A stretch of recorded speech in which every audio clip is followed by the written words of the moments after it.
I took advantage of the full beaver moon of Monday, November 27th, 2023 to have some fun and compare views of the moon from three big beastly spotting scopes between 8:27 and 9:51 p.m.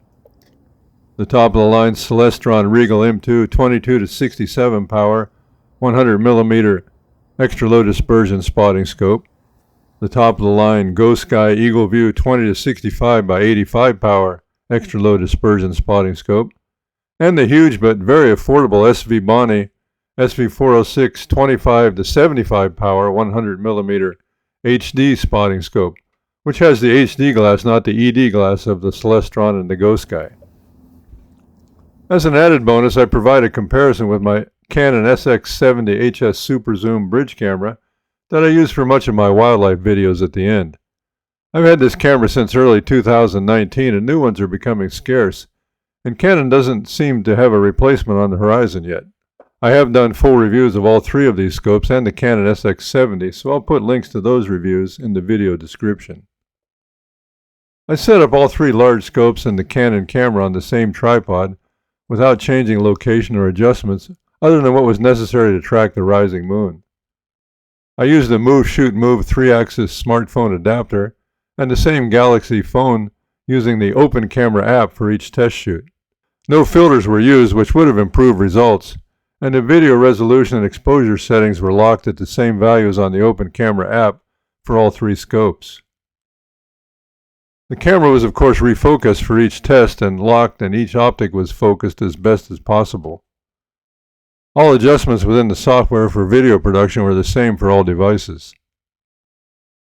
The 3-axis phone adapter had to be adjusted slightly for each scope, and this is where results can be negatively impacted by imperfect phone eyepiece geometry. Generally, the procedure for digiscoping setup gets better and easier with each successive scope on a given night. I did the Celestron starting at 8:30, the GoSky starting at 8:41, and the Svbony starting at 9:06, and finally the SX70 was at 9:24 p.m.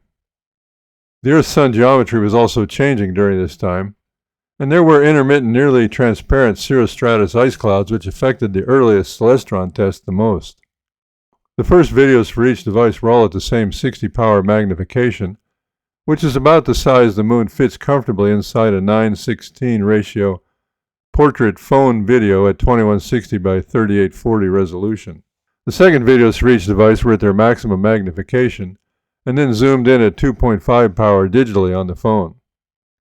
The area for this close-up test focused on a series of craters along the northeast lunar limb of the moon relative to the Earth, or the upper right of the moon east of the Sea of Fertility, to an observer in Florida. The moon's terminator is the dividing line marking day and night on the moon. It's sometimes called the twilight zone as it marks where the sun is either rising or setting, putting the moon's landscape there in twilight state. It moves very slowly as the day on the moon lasts about a month on Earth. Given all these factors, this is a pretty fair but unavoidably imperfect comparison, but certainly enough to give you a good idea of the capabilities of each optic.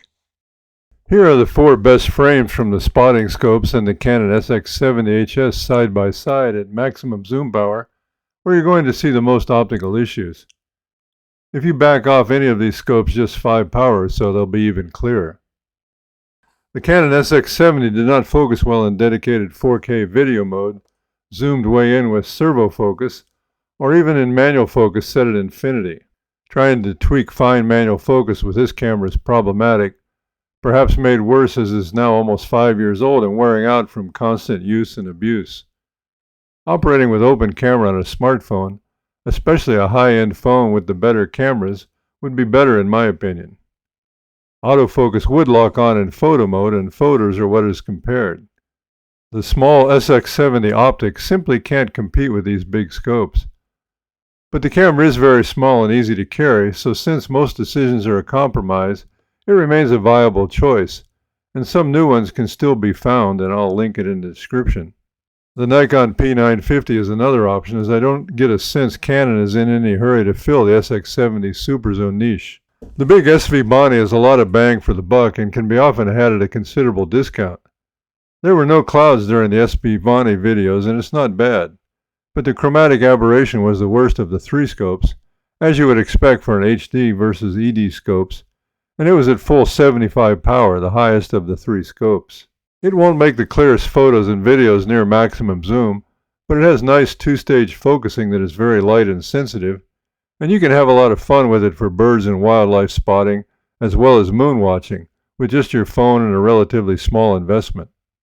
The GoSky EagleView is a very nice ED scope and a bit smaller than the other two, with an 85mm objective lens and a max zoom power of 60. The only negative for me with this scope is the single barrel focus that is fairly firm, and unless you're using a very sturdy heavy tripod, there's a lot more jiggling around while trying to fine focus this scope before it can settle down and be steady. The beastly Celestron 100mm ED is my favorite scope for setting up and watching birds, wildlife, and the moon.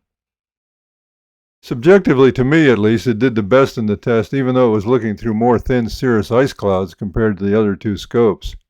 I previously noted its ability to work through dark, cloudy, and even rainy conditions to get a good look at nature.